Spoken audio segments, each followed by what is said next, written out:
In my college BDSM club, one of the things we would do on a bi-weekly basis would be to have a sort of arts and crafts session. As starving college students, we couldn't really afford the kind of toys or implements that we might otherwise want, and so we made do with what we could make on our own. We called this homemade kink. So today we're going to look at how to make a simple cane, a cane for spanking and whipping purposes. You're probably going to have to spend a little bit of time at a Home Depot or a Lowe's hardware or some other kind of hardware store. Your shopping list is relatively short.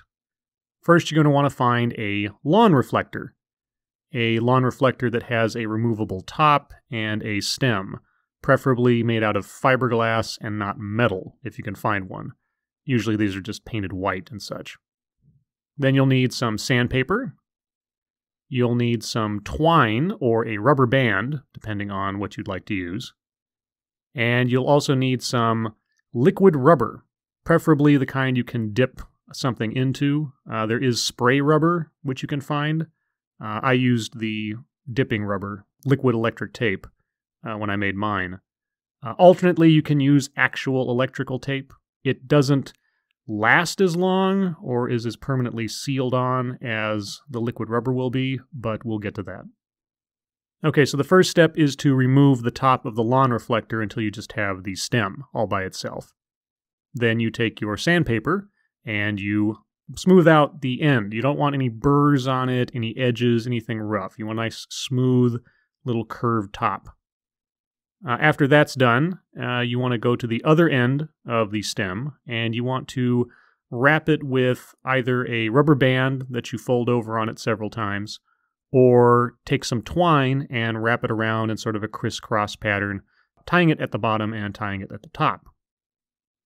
And then it's just a matter of taking that end with the rubber band or twine around it and dipping it briefly into the liquid rubber, and then letting it dry for about an hour or so.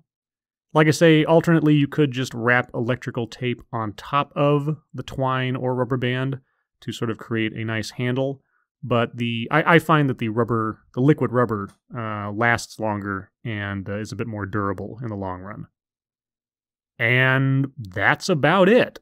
It's very simple. A lawn reflector, smooth off the top, wrap some twine or rubber band around the bottom, dip it in liquid rubber, let it dry, and ta-da!